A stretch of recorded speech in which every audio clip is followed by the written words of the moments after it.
बिस्मिल्लाहिर्रहमानिर्रहीम। अस्सलाम वालेकुम। वेलकम बैक टू कुकिंग महल। आज मैं बनाने जा रही हूँ मटन कढ़ाई। तो जिसके लिए मैंने ये मसाला जात लिए हैं। ये थोड़ा सा 1 टेबल स्पून मैंने धनिया लिया है, ये ज़ीरा लिया है, ये थोड़ी सी काली मिर्चें ली हैं, ये सौंफ ली है और ये हैं साबुत सुरख मिर्चें। अब मैं इनको लो फ्लेम पे हल्का सा फ्राई करूँगी। ये मैंने लो फ्लेम पे मसाला जात को भून लिया है। अब मैं इनको ठंडा होने के लिए रख दूँगी। ठंडा करने के बाद फिर मैं इनको ग्राइंड कर लूँगी। ये इन मसाला जात को आपने सेपरेट किसी प्लेट में डाल देना है, उसी बर्तन में रखने नहीं देना ठंडा होने के लिए। वो बर्तन गर्म होगा और मज़ीद आपके मसाला जात जल सकते हैं। 1 कप ऑयल का लिया है मैंने। कढ़ाई में और हांडी में ऑयल ज़्यादा ही इस्तेमाल होता है। अगर आप बाद में रेसिपी कुक होने के बाद भी आप ऑयल को एक्स्ट्रा ऑयल को निकाल सकते हैं। ये 2 बड़े साइज़ की प्याज ले ली थी, इनको मैंने स्लाइसेस में काट लिया है। मैंने 1 मिनट के लिए प्याज को फ्राई कर लिया है।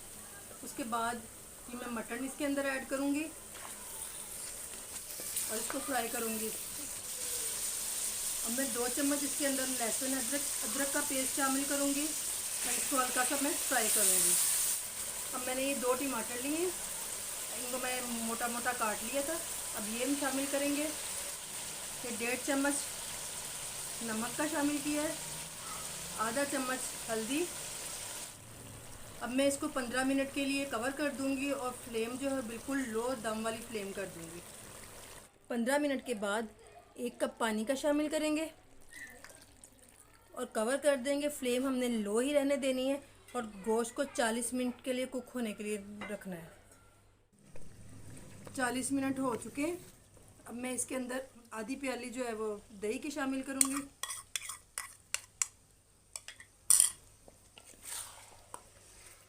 और 2-3 मिनट के लिए इसको भूनूंगी। मैं 2 चम्मच कढ़ाई मसाला शामिल करूँगी, जो हमने सबसे पहले रोस्ट करके रख लिया था। ये वही वाला मसाला है। सब्ज़ धनिया,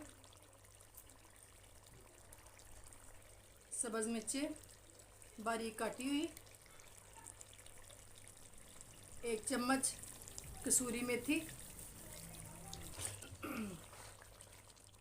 इन सबको अपने 2 मिनट के लिए स्टीम कर लेना है और आपकी कढ़ाई जो है वो रेडी हो गई है।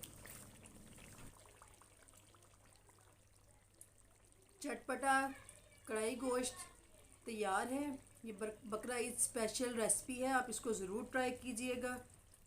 अगर आपको मेरी ये रेसिपी पसंद आए तो शेयर सब्सक्राइब करना ना भूलिएगा। दुआओं में याद रखिएगा। अल्लाह हाफिज़।